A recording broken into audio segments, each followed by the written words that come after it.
All right. Hello, everybody. My name is Lachlan Knight, and I'm a PhD candidate down at Flinders University in Adelaide, alongside the Australian and New Zealand Registry of Advanced Glaucoma. And we're a big team of people who are looking at the genetics of childhood and adult glaucomas, as well as looking at the quality of life of those with glaucoma.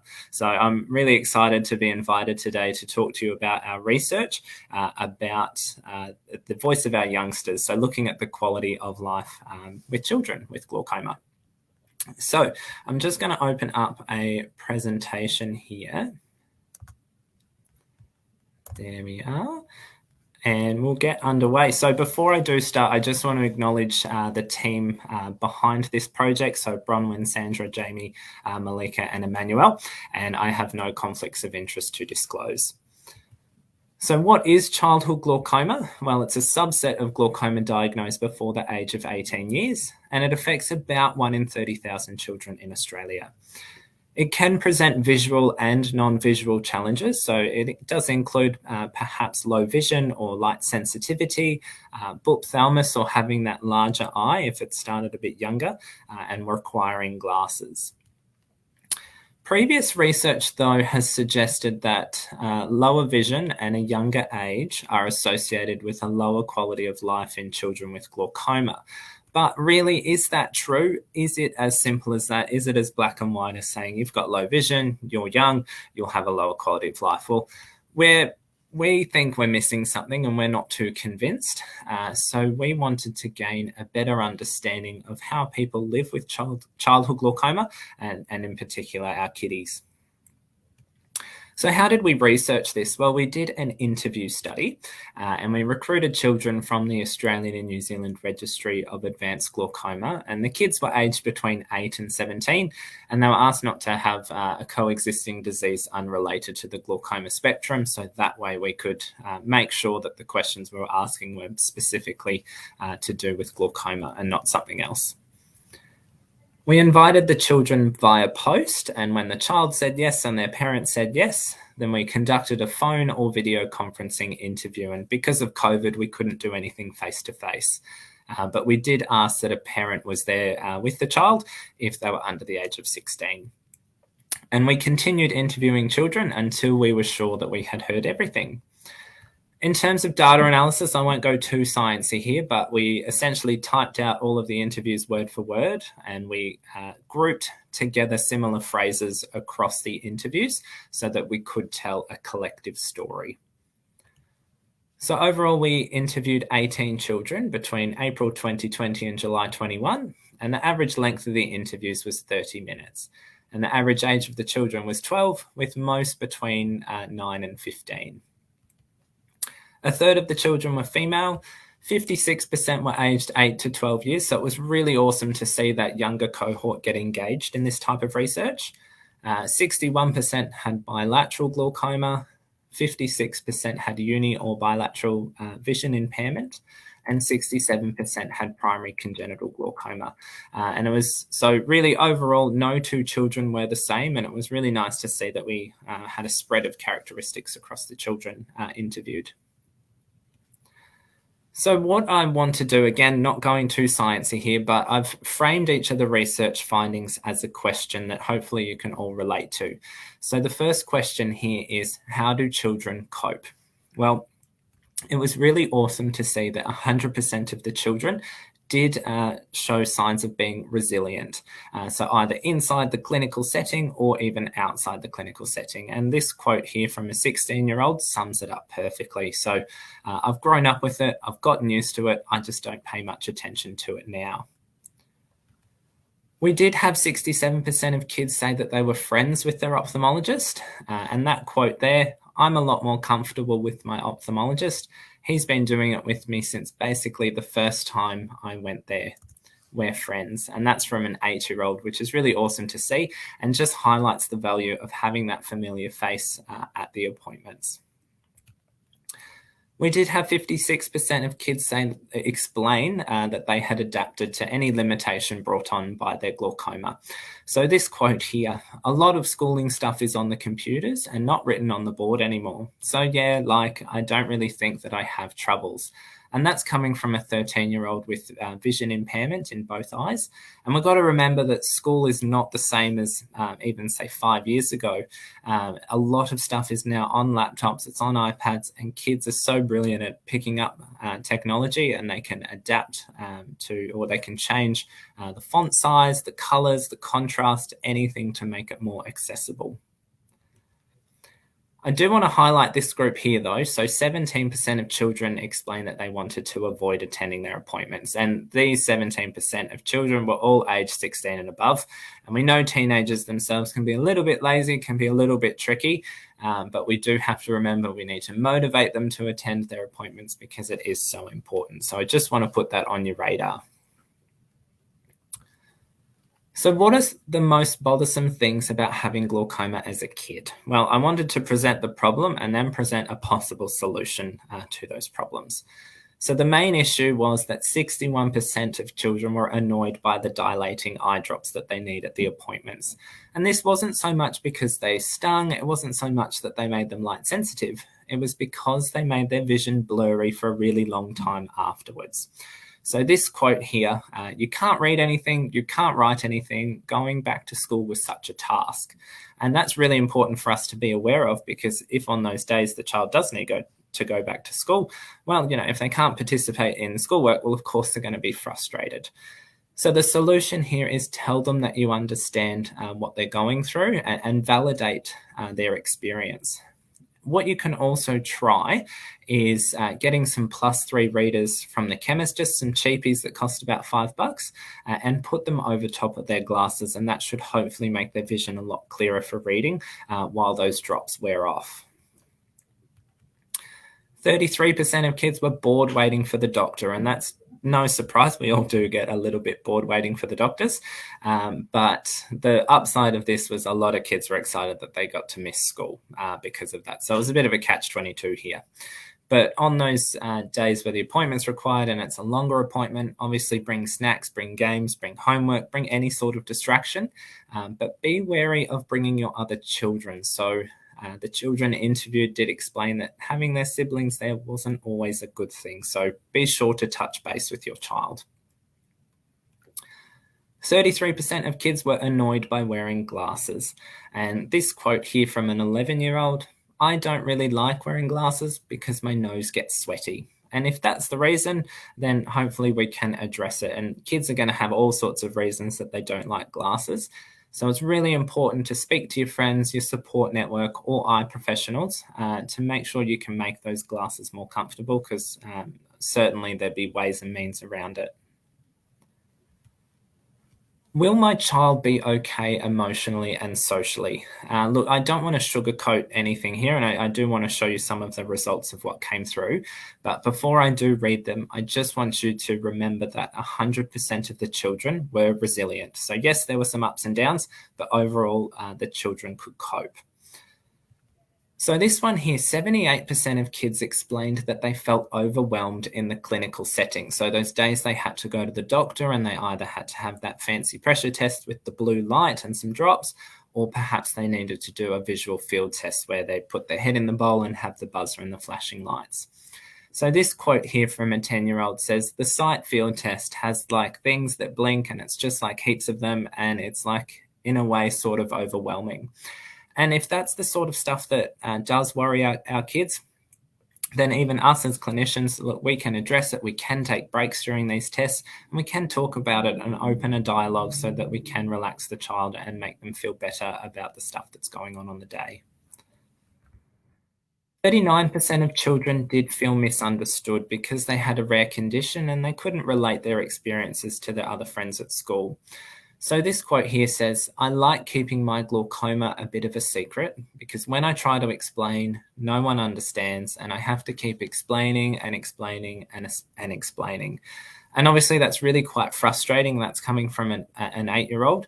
So we do really have to work towards making childhood glaucoma, making people more aware and certainly raise awareness of the condition so that we can make sure that these children do feel understood and advocate for them. We did have 28% of kids say that they did experience schoolyard bullying. And we've got to remember that bullies are always going to be there and they're always going to pick on a child for whatever reason. And it won't be just because of childhood glaucoma. So we know bullies, they pick on people for being too tall, being too short. They'll find something. But the awesome thing here shown by this quote, and I'll read it out to you.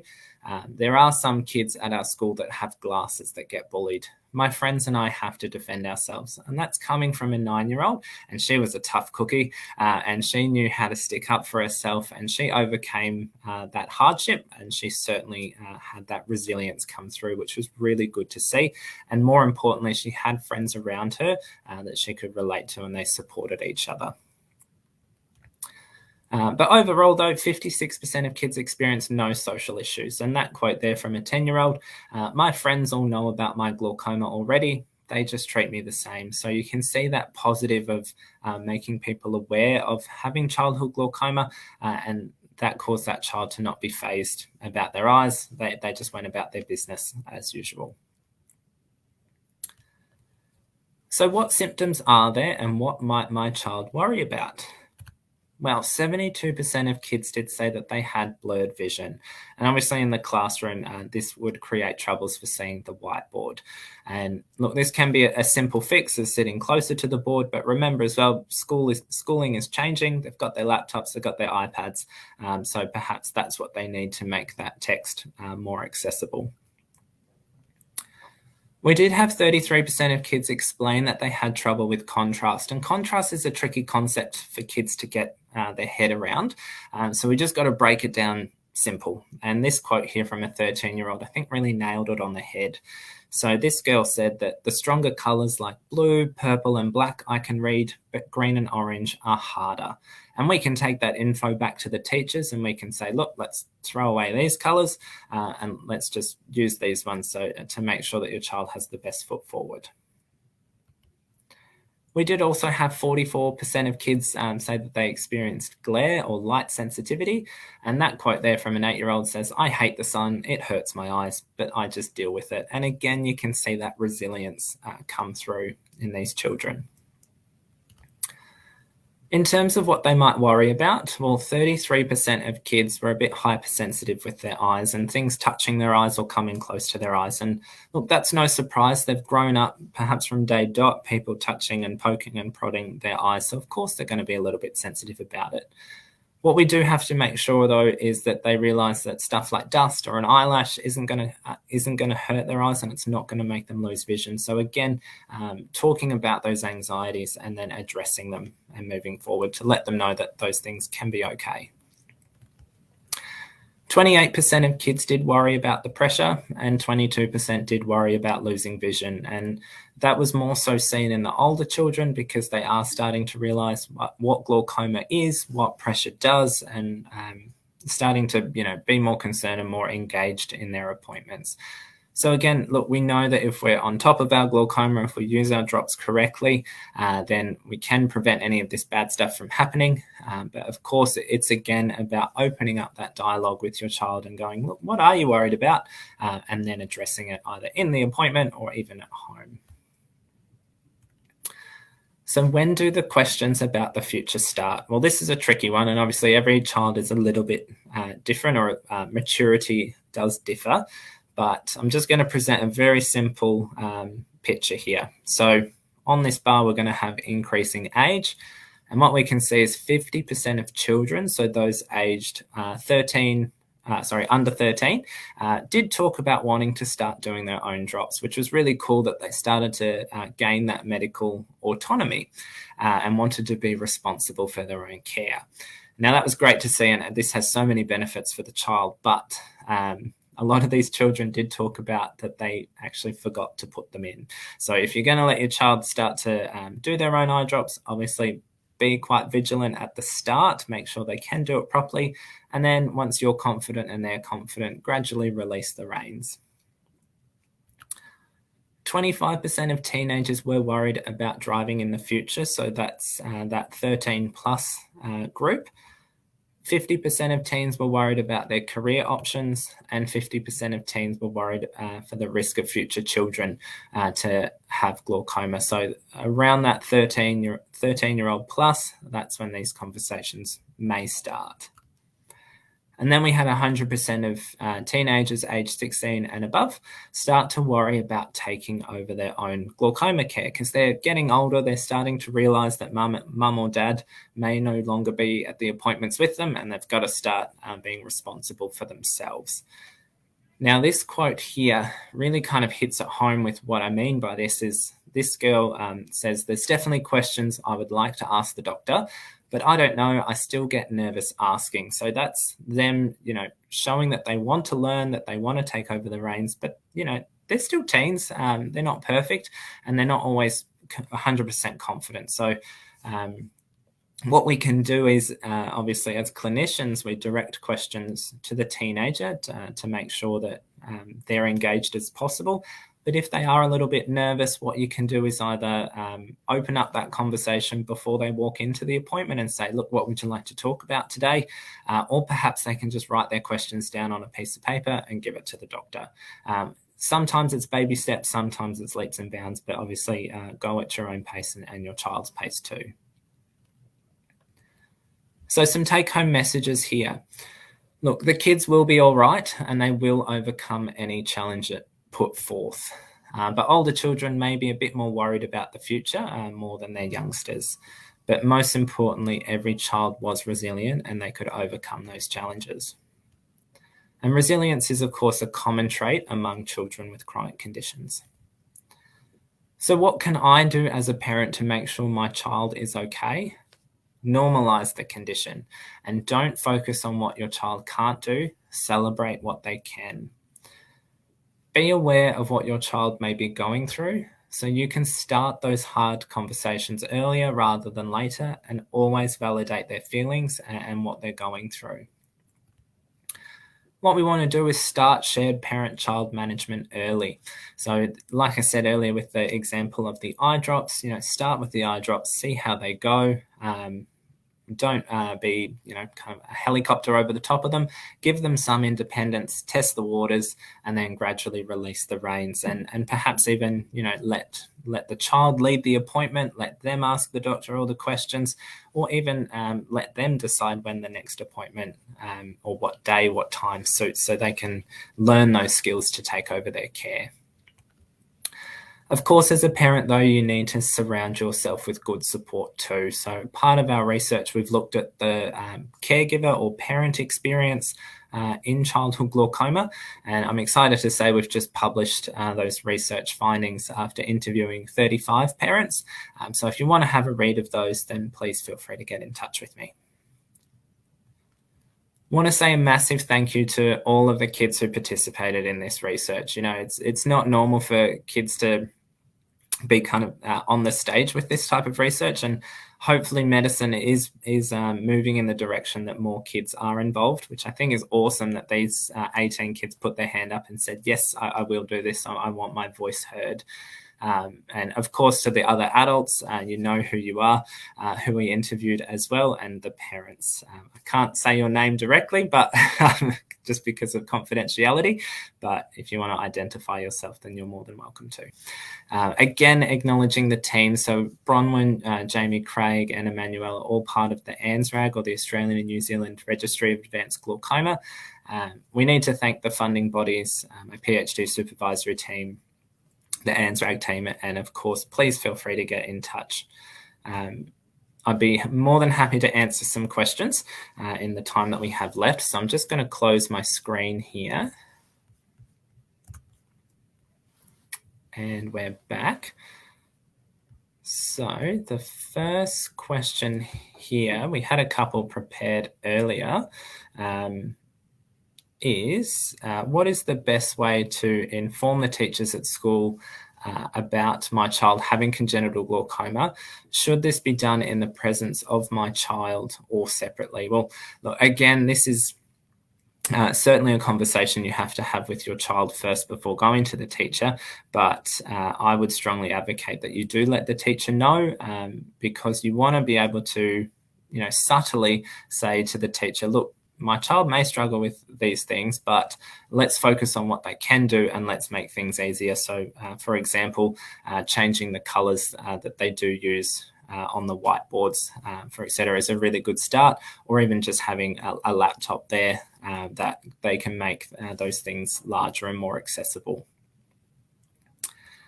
The next question that we had from before it was from a parent who said, on my emotional days, how do I ensure my child is not affected by it? He seems to cope better with it than I am. Now, I should disclaim here, I'm not a psychologist and I don't have the perfect answer here. But look, often parents have informed me that they do feel the need to hide their emotions from their child. And of course, we don't want the children to ever feel like they're responsible for the way the parent is feeling, and whatever that way may be.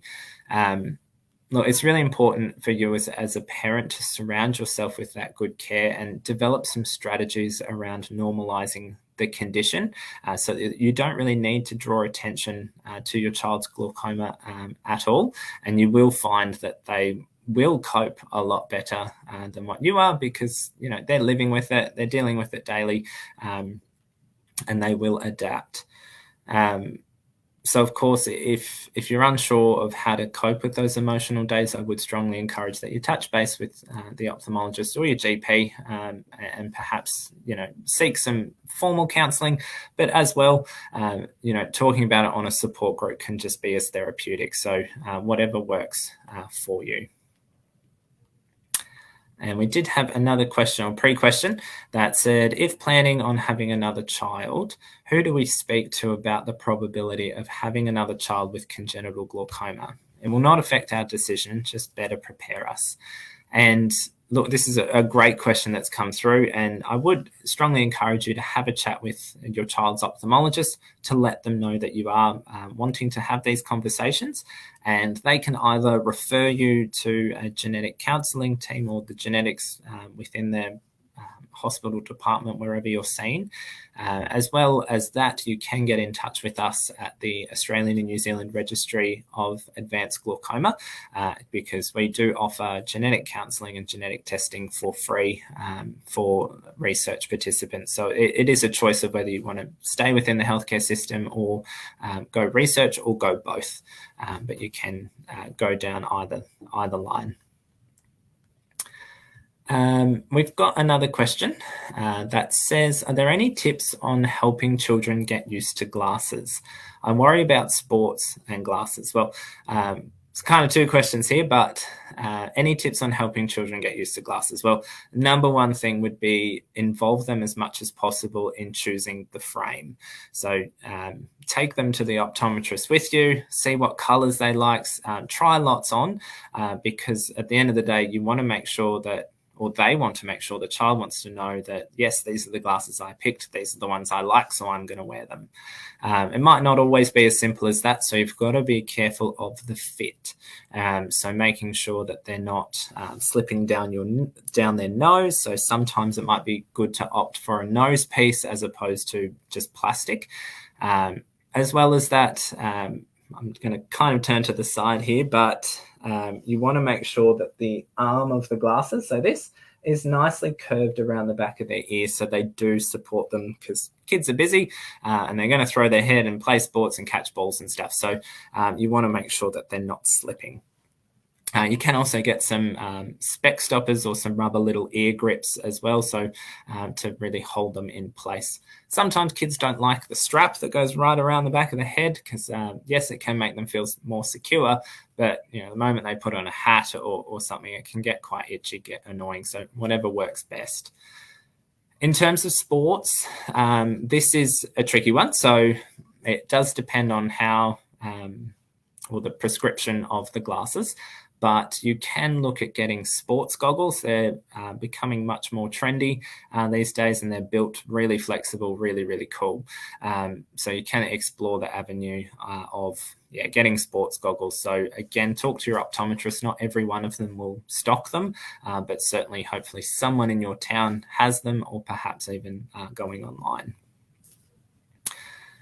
That next question there, how can teachers help other kids understand the condition and how my child is different? Good question. So this kind of came down to, so when we interviewed the kids, I did ask them, what do you understand about glaucoma? And a lot of them kind of just said, I don't know, something to do with my eyes. I have to get them checked. Something to do with pressure. So it kind of started with the child themselves, in that if they couldn't explain it to them, explain it to me well, then how are they going to explain it to their friends well, and what sort of language do they want to use? I think when you do kind of draw teachers to the fact that your child has glaucoma, perhaps it's as simple as just saying, look, Bobby over there needs to take better care of his eyes. He might have glasses and we have to keep them healthy. So make sure that you don't throw anything around his eyes. He might just do something differently, but he'll find a way to do it.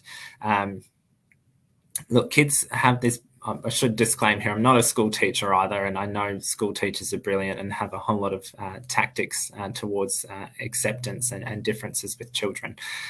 So perhaps that question's a bit better directed to them, but certainly it's all about celebrating what the child can do, avoiding activities that make them stand out as different, because you want the child to feel capable of doing a task, but there are a lot of subtle little tricks and things that can be done. So if you're playing a sport on green grass, the teacher may actually decide to just use a different color ball so the contrast is a bit higher, so the child can engage in that activity. So I think it's just about explaining to children that we have to take better care of their eyes. They may do something differently, but they're just like you and me, and they will be able to have a go. Okay, the next question there is, I don't want to make my child feel uncomfortable in class, but is it beneficial for them to sit closer to the front of the class so that they can see the board better and get the teacher's help? This is, again, it's all personalized to what the child's comfortable is with. So have that conversation with them. Some of the kids that we interviewed, they did say that they were fine sitting at the front of the class. Other times, that they didn't really want to, and their friends next to them were really quite cheeky, and then they would copy each other's notes and still get through. Obviously, from an academic point of view, you want to make sure that your child can see the board and they can engage in class to their fullest extent. But, again, teachers have ways and means of making the, either rotating seats around the classroom, finding those vantage points of where your child can see clearly, and shuffling around. But I think you'll probably find that if you have that conversation with with your child, some may not be too bothered by sitting at the front of the class. But again, it varies from child to child. All right, next question there. Do you think it will benefit younger children and their family with glaucoma to have an older buddy who has been living with congenital glaucoma to help them with the journey? I think, again, I want to say absolutely, but it does depend child to child. So a lot of the children said that, I'd really like to meet somebody else with childhood glaucoma so they can identify their experience with somebody else. Other children weren't so keen and kind of said, I don't really mind, I'm not too fussed. But I think it's about knowing what you want to make sure is your child does know that there are other people out there with congenital glaucoma, and have that option there to say, look, would you like to? Yes, no. So I think it certainly does have a lot of benefits, but again, it's what your child feels comfortable with. Okay, we have a question from Jean-Pierre here. I was just wondering if you have any data of activities that may cause eye pain. My son is 10 months and I would love to better understand when and if he is feeling eye pain.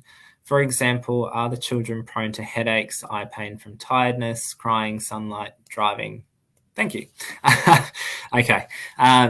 Again, this is, I don't personally have the data of activities that may cause eye pain specifically, but I think the examples there that you gave in terms of sunlight and driving, a lot of the parents that we interviewed, that we spoke to, often said that the child was most upset when they were in the back seat of the car and the sun was shining. But the moment that they either put a blocker on, then it did help their child quite a fair bit. So I think it's about trying to learn the child's behaviours. They are 10 months old. They can't verbally say what they are experiencing, but look, yeah, I guess short answer is I don't have exact data on the activities, but I think the support group that we have, the Facebook support group from Glaucoma Australia, will really be able to hopefully hit the nail on the head with